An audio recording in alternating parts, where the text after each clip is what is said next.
American Fork, Utah has been described as a sleepy town. It's located in northern Utah County, approximately 30 miles south of the capital of Utah, Salt Lake City. American Fork is the city where Alan, Brenda, and their 15-month-old baby, Erica, lived in a small red brick duplex. Alan left for work early on the morning of July 24, 1984. This day happens to be a Utah holiday called Pioneer Day. It commemorates the arrival of Brigham Young and his followers into the Salt Lake Valley on July 24, 1847. It was to be a long day for Alan, as his work as a tile setter was taking him to the city of Ogden, approximately 70 miles away. He phoned Brenda on his lunch break, and they spoke briefly before Brenda put baby Erica on the phone, where she made the cute sounds that babies make at 15 months of age. He didn't know that this would be the last time he ever spoke to Brenda and Erica. Watson Leroy Lafferty and Claudine Jones were married on June 6, 1940 in the Salt Lake LDS Temple. An LDS temple is considered holy amongst the members, as it is a place where sacred ordinances are performed and couples are joined in marriage for what the Mormons call time and all eternity.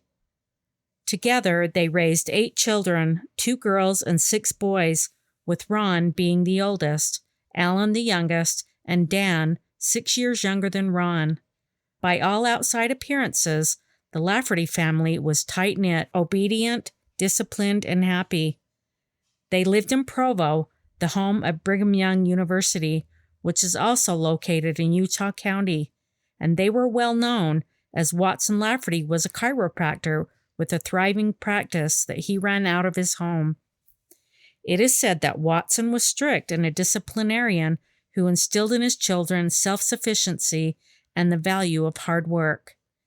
It is also said that Watson planted the seeds of paranoia, rebellion, and fanaticism in his children. He taught them to distrust modern medicine and the federal government. He also took his religious beliefs to the extreme. When one son accidentally shot himself in the stomach with an arrow, he told him he would have to suffer until morning for breaking the Sabbath. Together, the Laffertys would cultivate the family garden, growing fruits and vegetables for the family to eat and preserve. In the LDS faith, boys are encouraged but not required to go on missions at the age of 19, and most do. It is voluntary and self-funded, although on a side note, I think now that that age has changed to 18. The Lafferty boys were no exception. In 1960, Ron was called to serve a mission to Florida. After serving faithfully for 2 years, he came home and married Diana and soon had their first child, Cara Lee. Dan was called to serve a mission 6 years later to Scotland. He was the first person in his family to travel outside the country. While there, he met his future wife, Matilda, who had 2 daughters from a previous relationship. After spending 2 years on his church mission, Dan and Matilda married and in 1977 had a daughter they named Rebecca. Ron was said to be a doting father and a good provider for his family. Dan was also attentive to the 3 girls, and they adored him. Dan went to school to become a chiropractor like his dad, and it was around that time his behavior and beliefs started to change. This was partly spurred on by a set of events that occurred while he was attending college. He and Matilda ran a sandwich shop out of their home. They, along with the girls, prepared the sandwiches, and Dan would sell them to students on campus. It was quite profitable, and they made enough for the family to live on while Dan was attending school. It wasn't long before the health department and the IRS caught wind of this endeavor and shut the business down and demanded that taxes be paid on the proceeds from the sales of the sandwiches. This infuriated Dan. It was shortly after this that he became anti-government, revoked his driver's license, and quit paying taxes. He even tried to refuse to pay sales tax, which he wasn't usually successful at. Dan had always strived to be Christ-like, but this desire started to evolve into something else altogether. He was veering away from his religious roots as he felt that the Mormon Church had strayed from the original teachings of the Book of Mormon, Joseph Smith, and the practice of polygamy. He began holding meetings in his home, preaching his disdain for the control he perceived the government had over people, while also speaking out against the Mormon Church for its modern-day teachings. This weekly meeting included only men, mostly the Lafferty brothers, and was a church of sorts. They called it the School of Prophets. One person that attended the meetings was the youngest brother, Alan. He seemed to agree with Dan's new philosophies and ideas, so much so that he began trying to implement these beliefs within his own family. Ron started attending the School of Prophet meetings as well, and he became a believer too. One of the ideologies discussed was that women are to stay home with the children and be open to the practice of polygamy. Brenda, Alan's wife, was a strong-willed and educated young woman, and she wasn't open to this proposed lifestyle change. She and Alan met while Brenda attended Brigham Young University and Alan attended Utah Technical College. She was a journalism student and a broadcasting anchor for the local university-run channel KBYU-TV. Brenda was born on July 19, 1960, to parents LaRae and James Wright. She grew up in Kimberly, Idaho, with 5 sisters and 1 brother. They were a close and happy LDS family, better known as Mormon. Brenda has been described as fun, energetic, bubbly, smart, and driven. She was formerly a beauty scholarship contender, where she was crowned second runner-up to Miss Idaho. She was tall, slender, and pretty, and in some of her pictures, you can see that she had freckles. She had just recently aspired to write children's books. Alan and Brenda married in the LDS Temple in 1982, and on April 28, 1983, they welcomed Erica Lane Lafferty into their family. Alan and Brenda decided it would be best for Brenda to stay at home and be a full-time housewife and mother. Grandparents James and LaRae said of Erica, "Oh, we loved her. She was a joy, a petite little girl, very active. She was learning to speak quickly and would have been walking soon." Ron was considered to be one of the leaders of this School of Prophets group and claimed to receive revelations from God. One revelation claimed that his wife Diana had been the wife of the devil in a previous life. Another revelation was revealed to the School of Prophecy, and it caused a stir amongst the members. Ron called it the revelation of removal. It reads as follows: "Thus saith the Lord unto my servants the prophets, it is my will and commandment that ye remove the following individuals in order that my work might go forward, for they have truly become obstacles in my path, and I will not allow my work to be stopped. First, thy brother's wife Brenda and her baby, then Chloe Lowe, and then Richard Stowe. And it is my will that they be removed in rapid succession, and that an example be made of them, in order that others might see the fate of those who fight against the true saints of God. And it is my will that this matter be taken care of as soon as possible, and I will prepare a way for my instrument to be delivered and instruction be given unto my servant. And it is my will that they show great care in his duties, for I have raised him up and prepared him for this important work. And is he not like unto my servant Porter Rockwell? And great blessings await him, for I am the Lord thy God, and have control over all things. Be still, and know that I am with thee. Even so, Amen." Chloe Lowe and Robert Stowe were neighbors and friends of Ron's and Diana. He saw them as traitors for providing support to his wife at the time she was questioning Ron's changing beliefs. Robert Stowe also presided over Ron's excommunication from the church. Porter Rockwell, who was mentioned in the Revelation, was a bodyguard to the Mormon church founder and prophet Joseph Smith and a good friend of his from childhood. This revelation was rejected by all of the members of this school of prophecy except for two of the Lafferty brothers, Watson and Dan. Alan, Brenda's husband, had some involvement in the school of prophecy at certain times. It is not clear if he was present at the time this revelation was revealed. However, Alan did concede to knowing about it at a later time.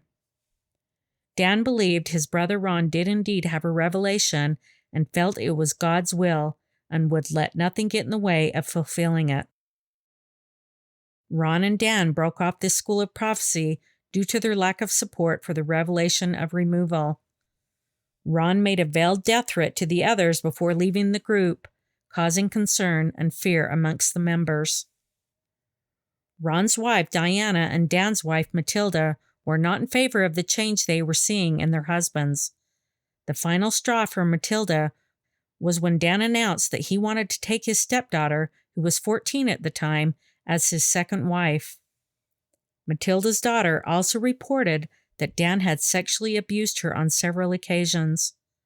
For these reasons, Dan was excommunicated from the Mormon Church. Dan eventually discarded the idea of marrying his stepdaughter and instead married a Romanian woman named Anne Randak, who took care of Robert Redford's horses on a ranch he owned in Spanish Fork, Utah. He was technically practicing polygamy, even though Dan and Matilda's marriage was about to end. What eventually became of this marriage to Anne Randak is not clear. Matilda and Diana frequently called upon Brenda for advice as to how to handle the changes they were seeing in their husbands, as she seemed to be the one that wasn't afraid to stand up to her husband. She advised the women that they did not have to accept this new belief system, and this is part of what caused Ron the angst he had for Brenda.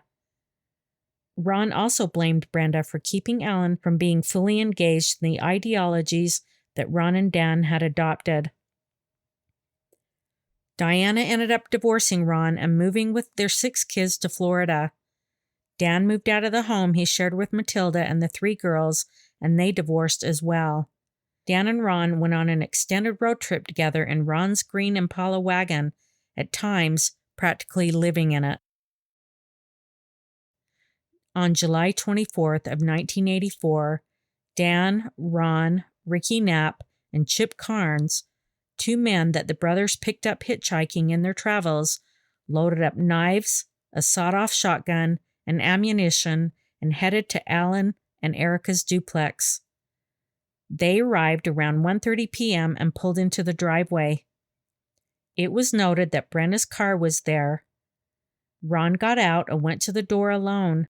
He was carrying the sawed-off shotgun up his right-hand sleeve and the knife in his boot. Ron opened the screen door and knocked several times. There was no answer. Dan was relieved, thinking this was a test of faith from God and that they really didn't have to go through with it. They had passed the test, much like Abraham of the Old Testament. Ron shrugged and got back into the car. Dan drove about a block and a half away when he claimed he was overcome by a weird feeling that he should go back to Alan and Brenda's. He then surmised that perhaps he was the one that was supposed to fulfill this revelation from God. Dan turned the car towards Alan and Brenda's and pulled into the driveway once again. He stepped out of the car and knocked. This time, Brenda answered. He began by asking her where Alan was, and she stated that he was at work. Dan recalled that he was silently talking to God and wondering what to do next. After a few seconds, he pushed past Brenda and entered the duplex. Brenda must have known that whatever was going to happen was going to end badly, as her words to Dan were, "I knew you were going to do something that nobody could stop." Ron eventually made his way into the duplex and saw what was going on. Dan had Brenda pinned to the floor. She tried to reason with both of them, saying she would do anything they wanted and begged them not to hurt her baby. Ron began punching Brenda in the face, trying to knock her out to subdue her, all the while calling her a bitch and a liar. She managed to get up and run into the kitchen, where the sheer terror and blows to the face caused her to faint. Dan asked Ron to cut the cord from the vacuum. He then took the cord and wrapped it around Brenda's neck twice and tied it in a knot, and with the knife that Ron had handed to him, he slit Brenda's throat. While this struggle and mayhem was going on, Knapp and Carnes were waiting in the car. They were able to hear some of the commotion. Then it suddenly quieted down. They became nervous about being involved in this crime and contemplated leaving with the car, but after some reasoning, decided against it. Dan walked down the hall. He had never been to Brenda and Ellen's home before and claimed the spirit led him to the baby. Dan guessed that Erica must have thought he was her daddy, as they both had beards and their voices sounded similar. Dan talked to Erica, saying, "I'm not sure what this is all about, but apparently it is God's will that you leave this world. Perhaps we can talk about it later." Dan held onto Erica's little head and placed the knife on her neck and sliced it with enough force that it almost decapitated her. Ron and Dan left the duplex and, with their clothes covered in blood, got into the car and drove away. They intended to finish God's will by removing the other two people in Ron's revelation, Chloe Lowe and Richard Stowe. The brothers arrived at Chloe Lowe's house intending to murder her. They knocked on the door. Finding nobody home, Ron and Dan broke in, stole some items, then left. Feeling like they had done enough for the Lord that day, they decided against going to Robert Stowe's home. Alan arrived home from work at around 8 p.m. that night. He walked up to the door and noted that it was locked, which was unusual because Alan and Brenda never locked their doors when they were at home. He entered the duplex and called her name.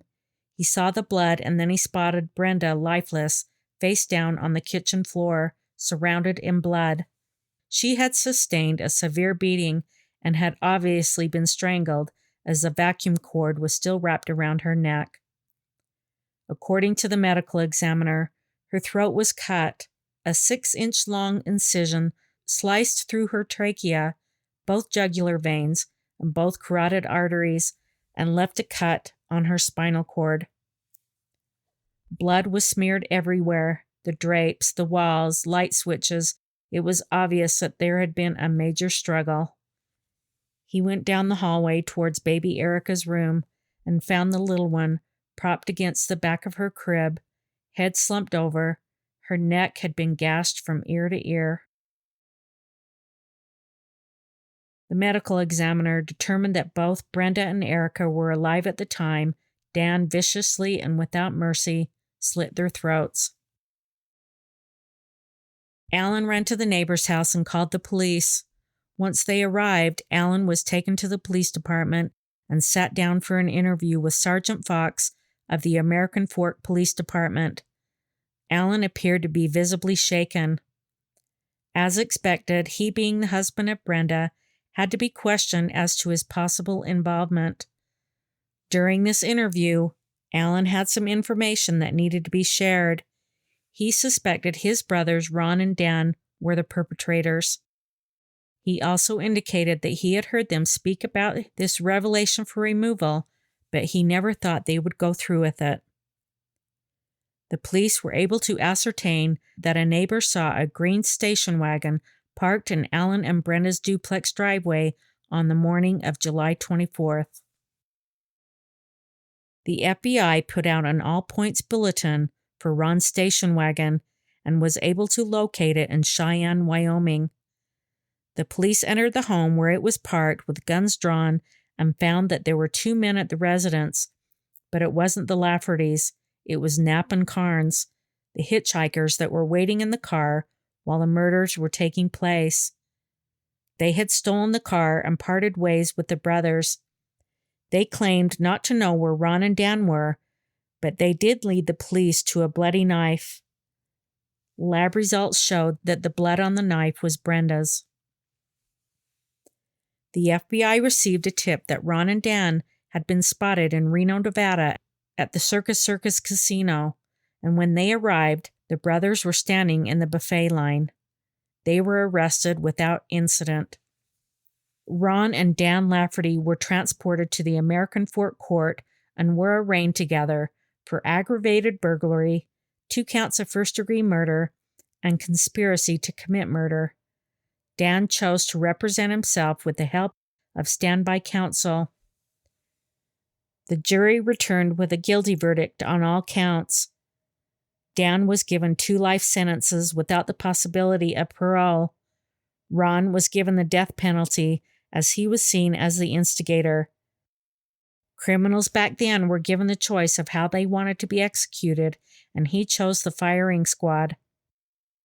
The 2 hitchhikers, Chip Carnes and Ricky Knapp, originally faced the same murder charges in the case, but agreed to testify for the state and pleaded guilty to reduced charges. Prior to his trial, Ron attempted to commit suicide in the Utah County Jail. It is claimed that this caused mental damage, and as a result, he spent several months in the Utah State Hospital for evaluation. Attorneys have tried throughout the years to appeal his conviction based on his mental status, ineffective counsel, and the fact that it was a high-profile case, preventing him from getting a fair trial. Each appeal except one was denied. He did receive a retrial in 1996 and was again convicted on all counts and sentenced to death. In 2008, a woman named Christy Strack began writing to Dan Lafferty in prison. She was only 8 when he committed his crimes, but after she read about the case, she became enamored with him and his teachings. She contacted his daughter Rebecca to arrange for a meeting with him. Soon she and her husband Benjamin began visiting Dan in prison. They would talk about the end of the world, life, families, and religious philosophies. Dan claims that he and Christy fell in love.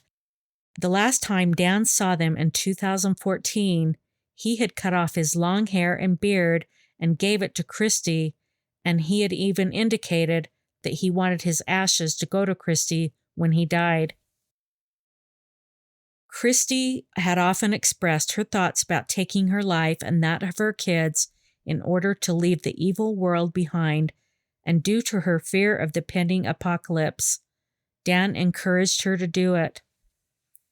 On September 27, 2014, Christy and Ben gave 3 of their 4 children a lethal mixture of methadone, prescription medication, and cough syrup before ingesting it themselves. Their bodies were later found by Christy's oldest son, who wasn't in the home at the time the deaths occurred. Dan proudly takes credit for this family's demise.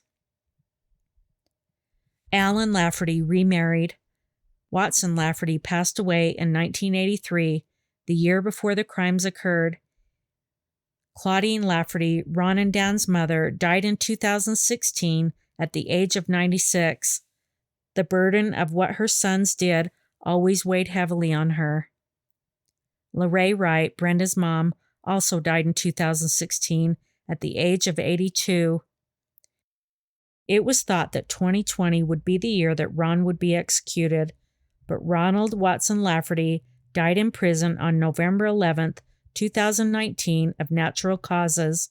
He was 78.